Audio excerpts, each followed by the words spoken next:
Okay, continuing my critical Let's Play of Modern Warfare 3.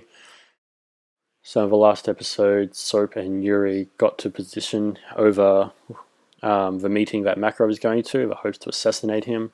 Meanwhile, Kamarov, our Russian friend, is our eyes and ears inside the hotel somewhere, according to Price, and Price is somewhere else. We're not sure what he's doing yet. But together we're going to try to assassinate Makarov and put an end to all this madness. Or at least get revenge, I guess. There's a lot of good stuff in this mission. Some of my favourite moments in the game. In the trilogy, I should say.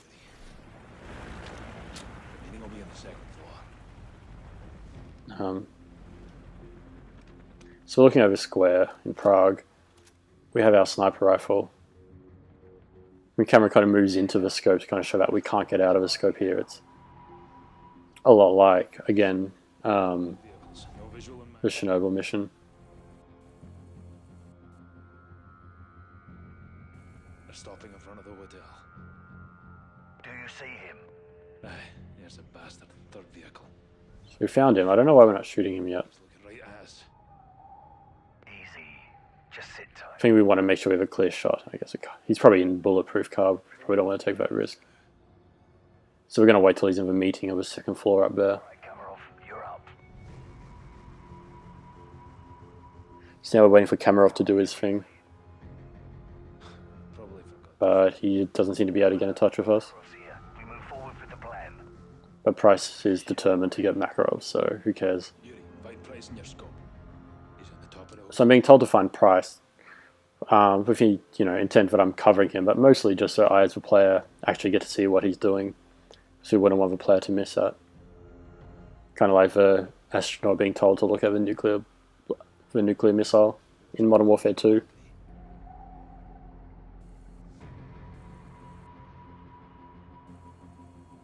Take them out together, Yuri. On you.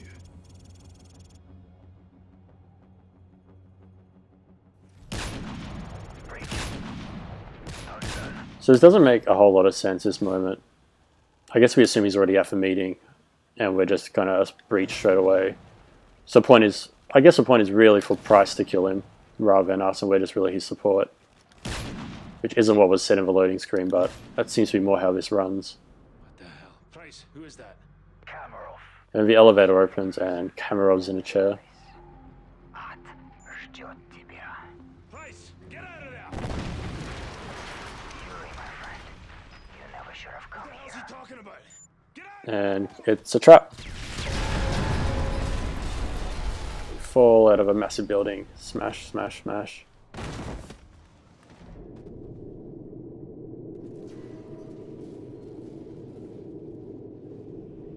Things go black, who knows how much time passes. And Makarov called Yuri his old friend. I like you kind of keep seeing Soap's name, but you can't focus on him. And Price appears because, of course, Price survived. Yuri! Grab him, we have to move now! So now we're trying to escape after this trap that was set for us. And this interesting thing here where, you kind of got this over-the-shoulder view of our playable character for the whole first game and the end of Modern Warfare 2. And we're trying to rescue ourselves, which is a very weird thing, which that wouldn't happen in many games. But, we have Price defending us as we try to save ourselves. Ourselves being Soap, who is, he was us for 2 games or whatever. We can't stay here! Come on, this way! We have to get off the street! So the assassination step fell apart pretty fast, and now This way! Price is just shooting grenades everywhere while we try to escape. And hopefully Soap survives. Set him down! Just patch me up. It's not safe here. We have to move. Come on! You need... Nikolai, get us out! That chopper's circling back around. We have to move! And you have this kind of foreboding kind of Inception slow-mo music happening. That kind of drone.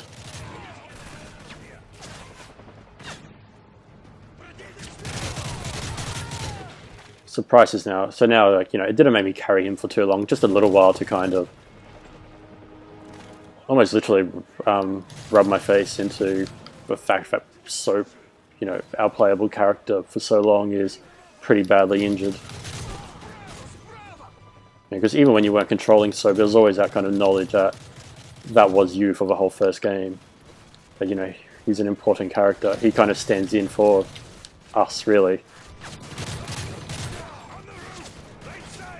So now having to defend him while he's injured is a really interesting thing to do. So they made me carry him for just long enough, but they didn't make it a thing. You know, fortunately the whole mission's not that, which would be terrible.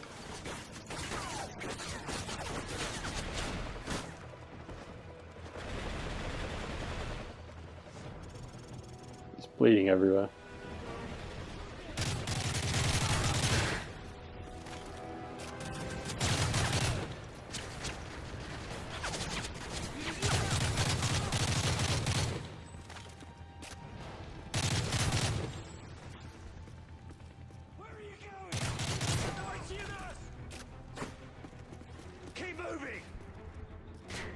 Not too far ahead of him.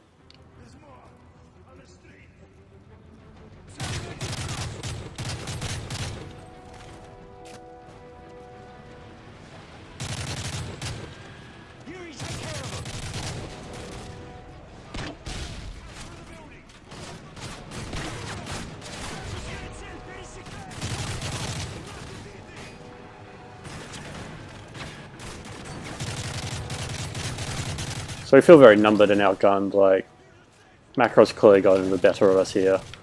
We're just trying to get out alive. Don't stop, keep moving. Just leave me, Price. You can kind of hear the desperation in Price's voice. You know, he knows Soap is in a bad way.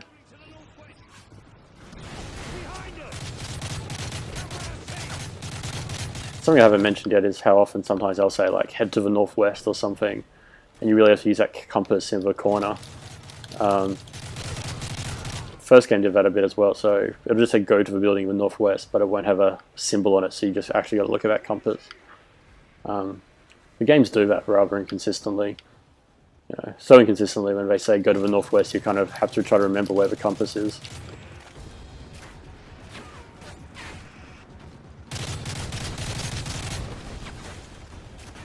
So we're kind of just like trapped in this corner.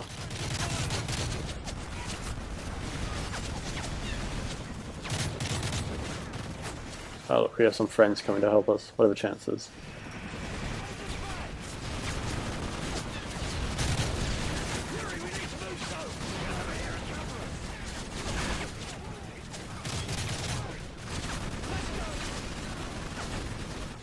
So we'll let some other people get killed while we save Soap.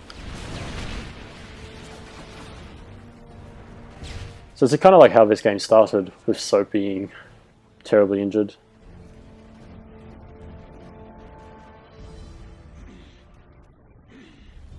Hold X to help Soap, which pretty much means just go into a cutscene moment. Get a medic! Come on, stay with me, son.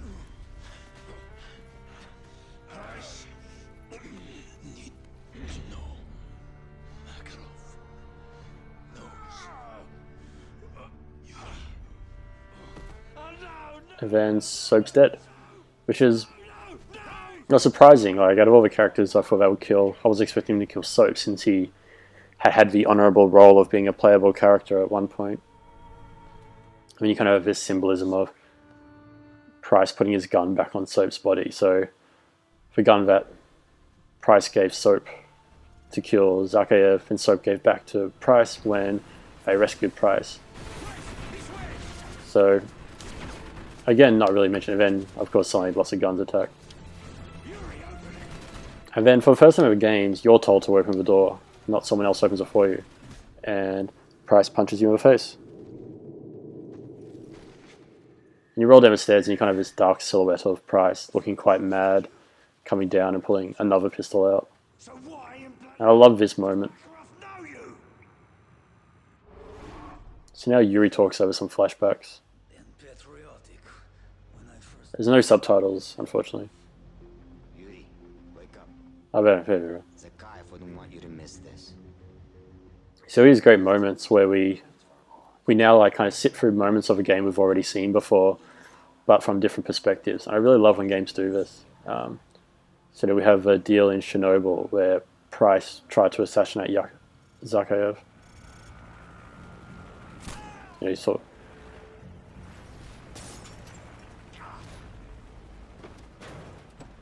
You know, so now we get to see what happened to Zakhaev after we shot him. Zakhaev never forgot what we did for him that day. So Yuri and Makarov saved Zakharov that day, got him out of there, which put Zakhaev, put him in his good books.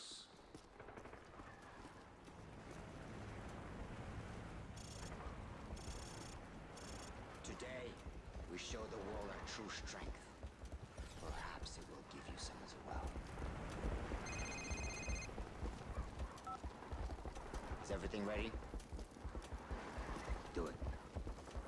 Thousands of souls extinguished by the push. So Yuri's talking right now. The subtitles are very inconsistent.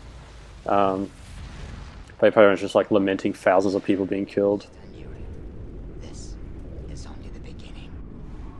This wasn't war. It was madness. So Yuri, you know, clearly wants to stop Makarov. He's had a change of heart. You have done, Yuri. I know what you have told them.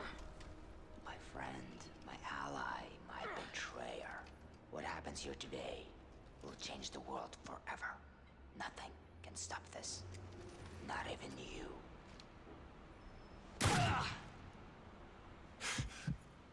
So this moment you can't tell by what they're wearing. We're at the car park of the airport before No Russian happens.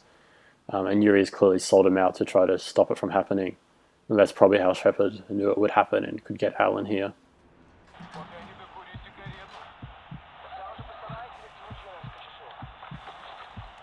So this is what happened right at the start of No Russian. Essentially kind of adds kind of context to what happened in a previous game. I love that, and I love them playing Modern Warfare 2 and realizing this is what happened moments before it. And you hear the radio, you just heard No Russian. You know what's happening because you've been there as a player in a previous game. And you know, you're kind of heading out on the same scene that you've already been, that you helped cause. And you pick up a pistol and you try to stop what you did from happening, you the player. You know, you have these bullets, and of course you can't aim. And look, one of those characters up there is me as Alan. You know, and the game doesn't let you aim, it wobbles you around everywhere.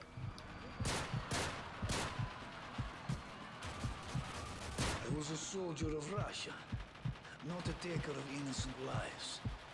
But in his eyes, this marked me as the enemy.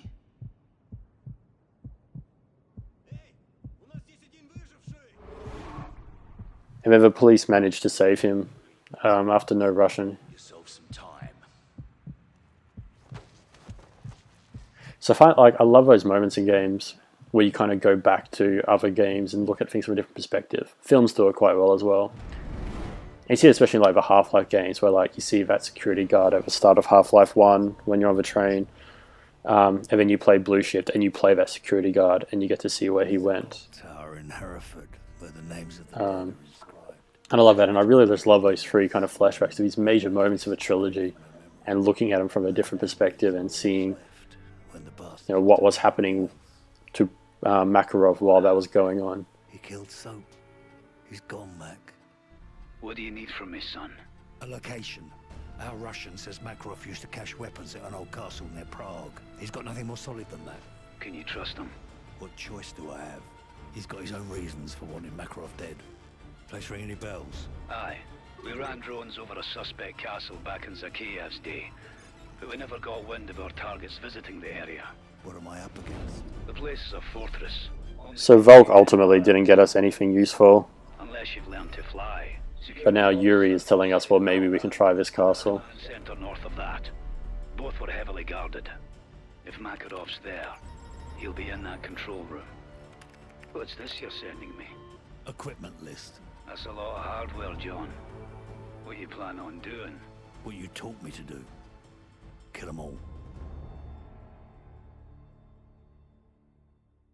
Price is well off the deep end now. He's not happy about anything. He already wasn't happy about anything, and now you've also got Soap's death on his hands as well. He comes in, kills another 2 people with a pistol, his trademark move now. Keep up or I'll leave you behind. And he's clearly not happy with Yuri. You know, he's not in his good books. Get caught in those lights and we're done before we started. So yet again, like every mission, like it's been quite clear by now just how influential All Gillied Up was on, you know, this later game. Where nearly every mission has followed this kind of stealth followed by action pacing. Follow a person, then get out of there alive. And it's almost become old by now that we've done it so many times. But I don't mind it because it just feels so comfortable and fluid. But it's just like this thing that was at one time quite a fresh, remarkable way of doing things is now just what every single mission is like. Which is kind of to be expected. I'm pretty sure that line he just said is the exact line Max says to him at the start of Chernobyl. I might be wrong on that. Only shoot at what you can kill.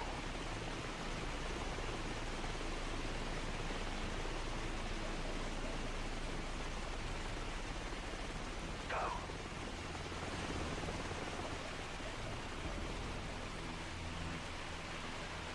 Under the trucks.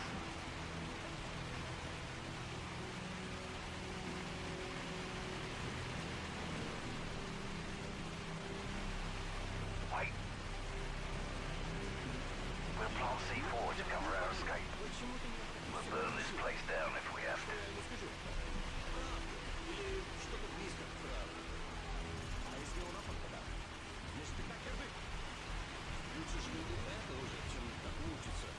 Take him out, but don't get caught in the spotlight.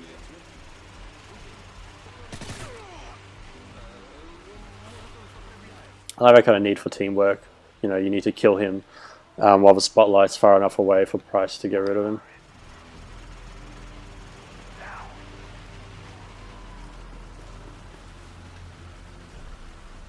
Over here.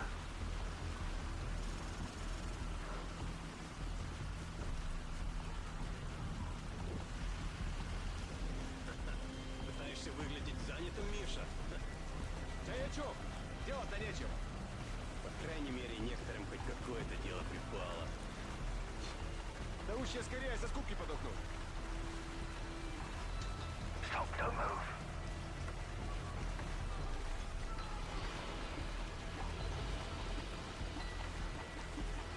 Alright, come on. Plant C4 on the platform. So at the end of this level, when we're trying to escape, you know, we're setting off explosions everywhere. So it's got this nice kind of coming back to the start in its own little narrative.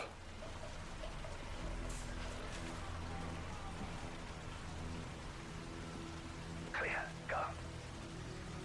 And it's really quite surprising just how much those kind of little movements, like planting C4 to blow up later, can really just kind of allow a bit more of kind of fulfillment. Feels like the wrong word, but that's all I got at the moment, of narrative, of like, you know, not making nods back to how things started. It's just such a small little mundane thing, planting C4 in a shooter, but you do that when you come back ages later and set it off, and it just kind of feels complete.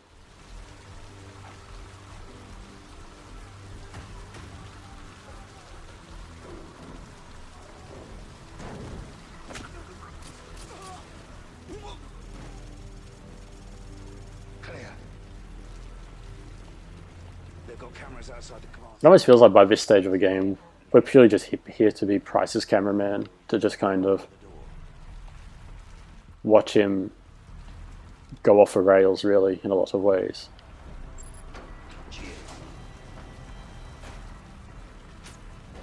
Should probably take that off now.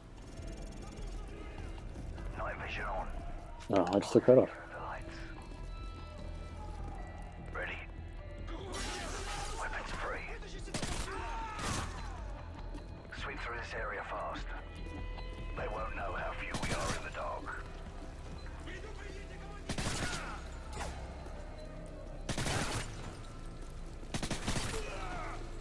This kind of harks back to the first Modern Warfare as well. Dude, there's a guy right next to you. You know, when you're going through that house with the first night vision part and everyone's kind of stumbling around trying to figure out where you are.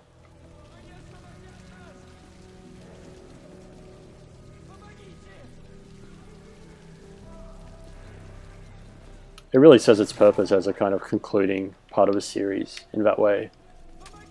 They're using flares.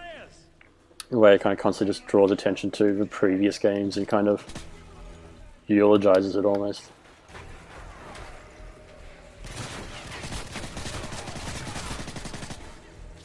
You can notice again we don't have Yuri's super wobbly old Russian gun anymore either.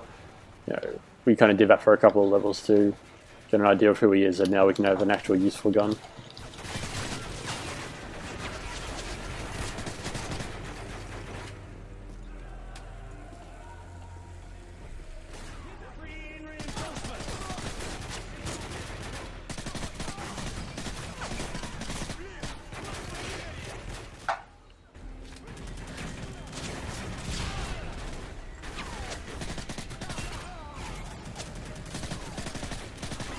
Oh dear, I missed someone.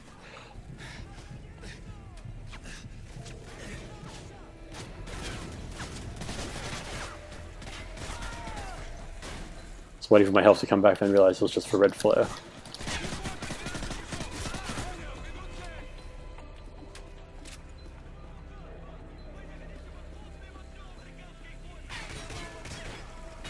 Oh, you're not a prisoner.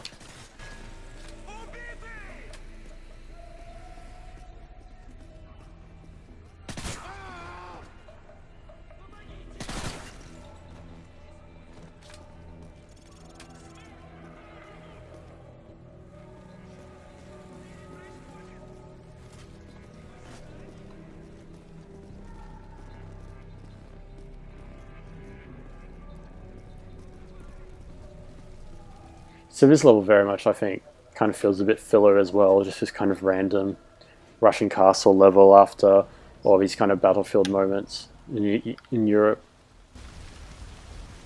It's an enjoyable level, I like how it ends and stuff, but I think it feels more filler than any other level in this final game. Almost like I realised it was just a little bit too short and added this in.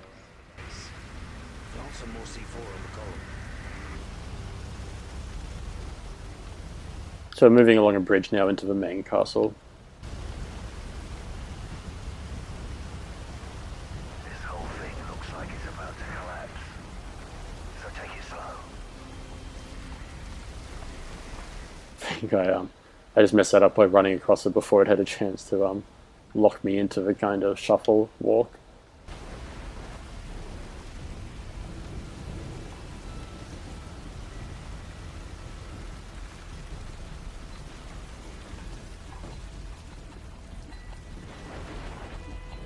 Quite a long time here without any enemies, which is quite interesting, going across that whole bridge.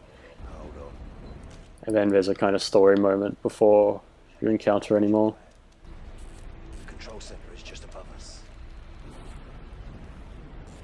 Looks like we won't have to shoot our way in.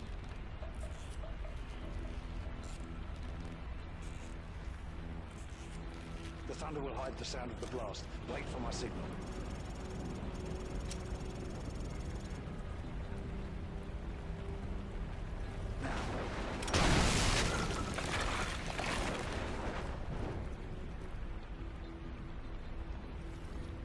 We can climb up here. Come on. Kind of like when you're squeezing through the catacombs earlier. I kind of like these moments where, you know, just a kind of completely first person, you know, cutscenes really, where you're just climbing and the camera just kind of wobbles in a really kind of believable way for a body being pulled up on these rafters. And again, like many other scenes, you have another person to look at in third person while you're doing it in first person. Of course, we're just in time to see an important story point. For the last time, I will not bow to the demands of terrorist thugs. I will die before I surrender the nuclear launch codes. Makarov.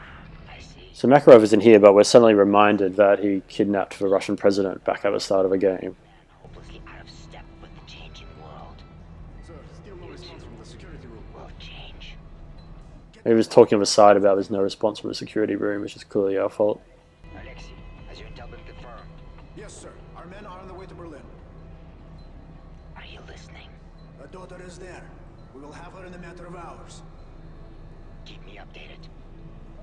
So we're going to try to get his daughter as well, so that he actually gives up the nuclear launch codes. Что здесь They must have found the bodies. And they realize we're here as well. Обыскать территорию! And then Price just throws a grenade in there.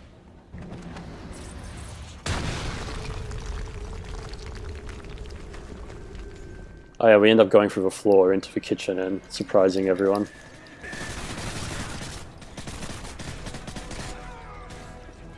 So again, it's really nice kind of hairpin turn in the pacing of the mission, where you go from stealth and then kind of a bit of shooting, then you have your downtime, and then for the same moment you got this kind of narrative turn in the story where they're going to kidnap the president's daughter. You know, you also have the grenade explosion and them finding out where you are and smashing through the floor and having new enemies to shoot. So they get the kind of gameplay pacing and the narrative pacing kind of timed together quite well.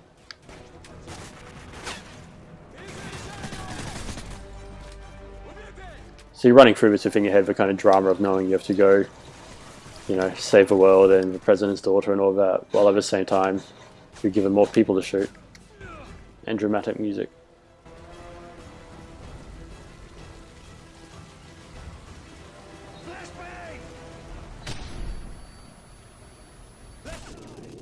That's who threw the flashbang.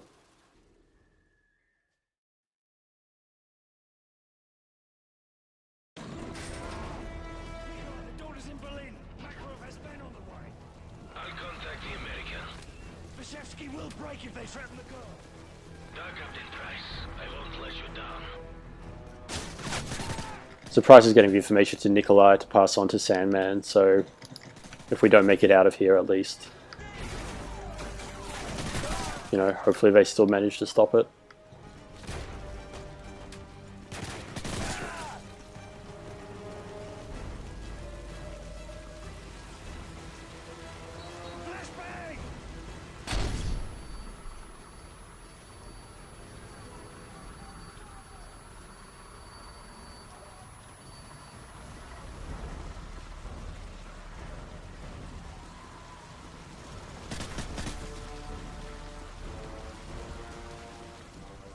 Slow down now. Pull her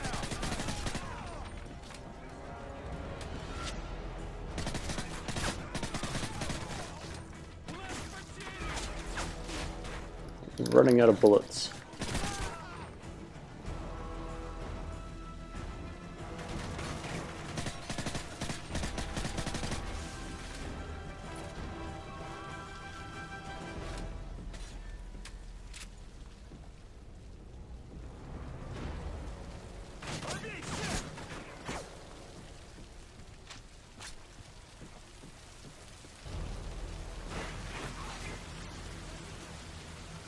Whatever. As long as Price got him. I love the kind of moving in and out of this level as well. You know, for kind of rain sounds when you go outside and they disappear when you go back inside. It keeps it somewhat fresh. So. And there's little environmental, atmospheric kind of changes, just, you know, which aren't core to the mechanics or anything like that of just running and gunning. You know, the fact they just constantly change just keeps it much more rhythmic and fresh.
Oh no.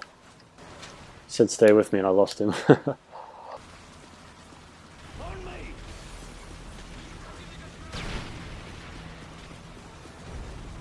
Get over here! Alright, I guess he just kind of ran ahead.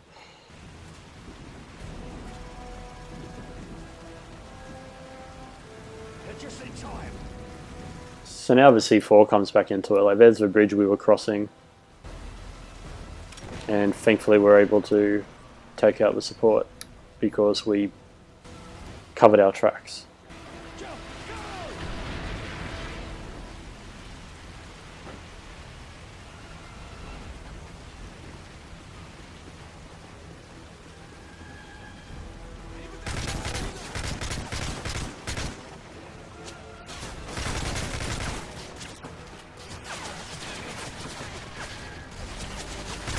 So now we get to see this place that earlier was all in green and we were down in the mud. We didn't really get to see it properly.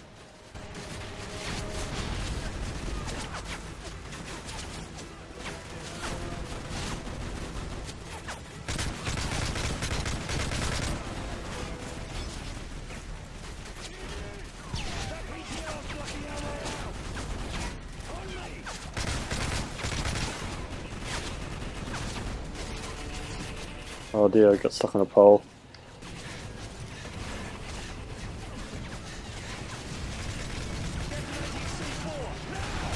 And then he detonates the final 2 C4 and blows everything else up dramatically.